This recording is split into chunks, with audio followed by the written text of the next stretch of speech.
नमस्कार, good afternoon दोस्तों। आज मैं आपके समक्ष कुछ एस्ट्रोलॉजी पर चर्चा करना चाहता हूँ। बहुत दिनों से मेरे मित्रों का संदेश आ रहा था कि उत्तर प्रदेश के राजनीति पर मेरे द्वारा कोई वीडियो बनाई जाए, तो मैंने सोचा कि वर्तमान समय में उत्तर प्रदेश में चुनाव चल रहा है, क्यों ना इसी पर एक वीडियो बनाई जाए और जिसका लाभ आप सभी को मिले। दोस्तों,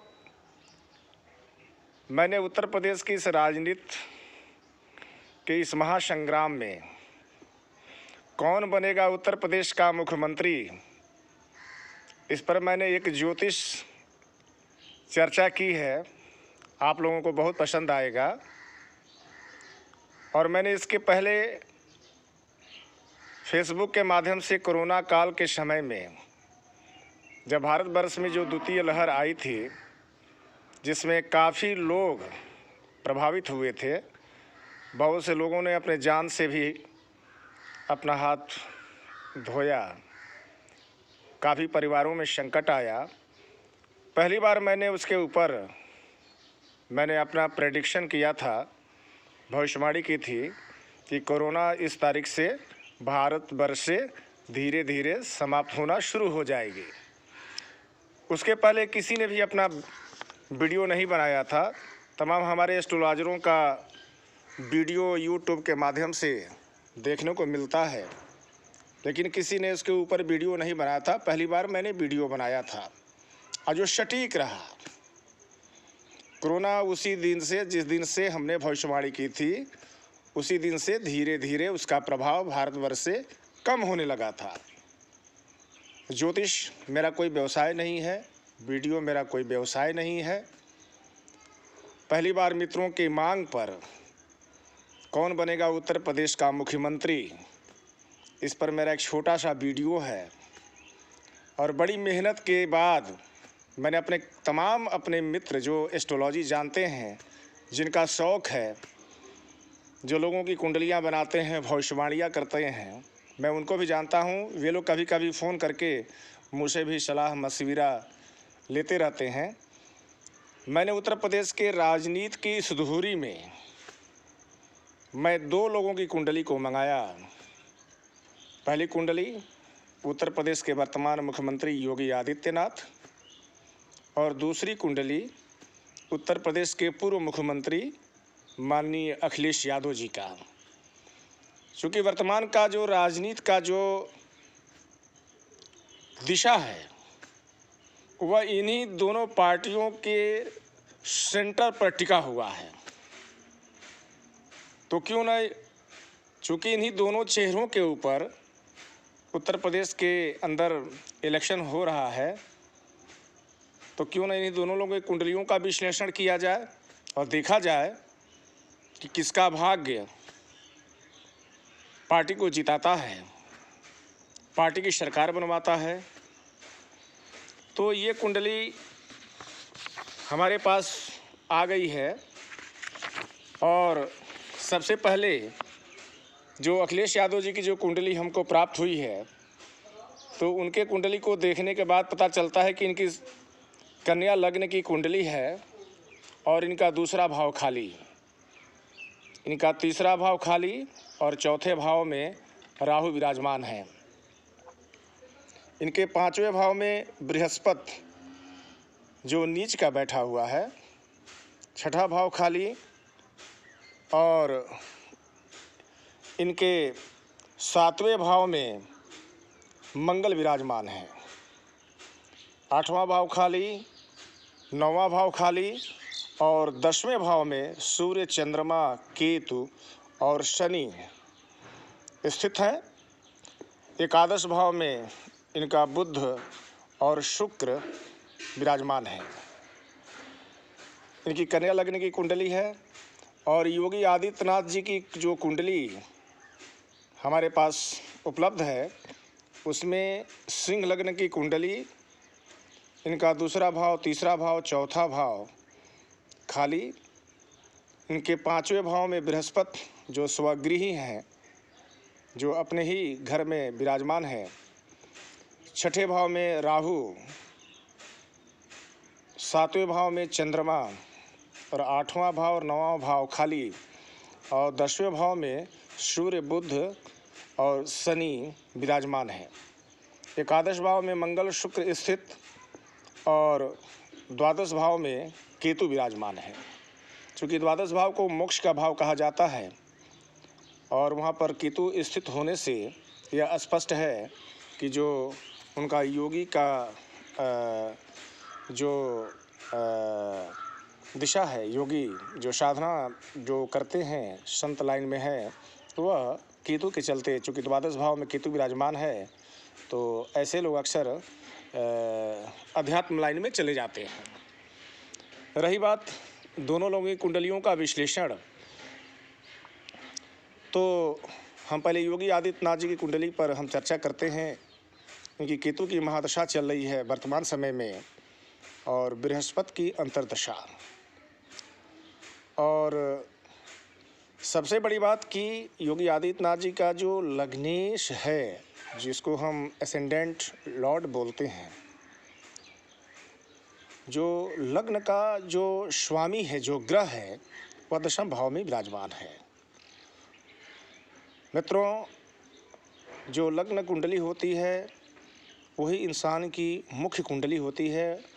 उसके बाद जितनी भी सूक्ष्म कुंडलियां हैं उसको देखा जाता है, लेकिन लग्न कुंडली देखने से ही पता चल जाता है कि इंसान का जीवन कैसा होगा, वह जीवन की किस ऊंचाई तक जाएगा, वह किस दिशा में जाएगा, वह कौन सा जॉब करेगा, वह बिजनेस करेगा, क्या जनता का लाभ उसके जीवन में है कि नहीं है। ये सब एसेंडेंट कुंडली से पता चल जाता है। और योगी आदित्यनाथ जी का जो लग्न है सिंह लग्न के लोग बड़े स्वाभिमानी होते हैं, जिद्दी किस्म के लोग होते हैं, हठी होते हैं, जो सोच लेते हैं उसको करने पर उतारू हो जाते हैं और तब तक नहीं बैठते जब तक उस काम को ना कर ले। तो ये तो योगी आदित्यनाथ जी को के जीवन को देखने से पता ही चल जाता है कि वह हठी किस्म का आदमी है, स्वाभिमानी है, मेहनती हैं और गंभीर हैं। किसी भी काम को अगर उन्होंने हाथ में लिया तो उसके लिए रातों दिन ये कर देते हैं। तो ये तो उनके स्वभाव को देख के ही पता चल जाता है।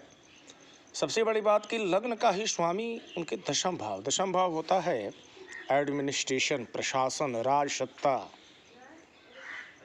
और उस पर जो है योगी आदित्यनाथ जी का जो लग्न का स्वामी जो 10वां भाव में बैठा है, इससे तो स्पष्ट है कि ऐसे लोग उच्च पदों पर, प्रशासनिक उच्च पदों पर विराजमान हो जाते हैं। हमारे पराशर ज्योतिष में, हमारे वैदिक ज्योतिष में, हमारे भारतवर्ष में जितने भी संत ऋषि जिन्होंने ज्योतिष पर रचनाएं की हैं, अगर उनके रचनाओं का अध्ययन किया जाए तो ही स्पष्ट होता है कि लग्नेश अगर 10वां स्थान में विराजमान हो जाए तो ऐसे लोग IAS, PCS, मंत्री, मुख्यमंत्री, प्रधानमंत्री, भारत के राष्ट्रपति, भारत के ऊंचे पदों पर विराजमान हो जाते हैं। और सूर्य का 10वां भाव में स्थित होना यह दर्शाता है कि ऐसा जातक जीवन में उच्च पद पर स्थित होगा। और बृहस्पति का अंतर्दशा केतु में बृहस्पति की दृष्टि 5वें भाव से 11 भाव पे हो रही है। तो इसे तो स्पष्ट हो जा रहा है कि 11 भाव जो सफलता का भाव है, जो मिलने का भाव है, प्राप्त होने का भाव है, गेन होने का भाव है, वो तो बृहस्पति दे रहा है योगी जी को। तो वर्तमान समय में योगी जी की कुंडली बहुत अच्छी दिखाई दे रही है। अब थोड़ी चर्चा करते हैं हम अखिलेश जी की कुंडली पर।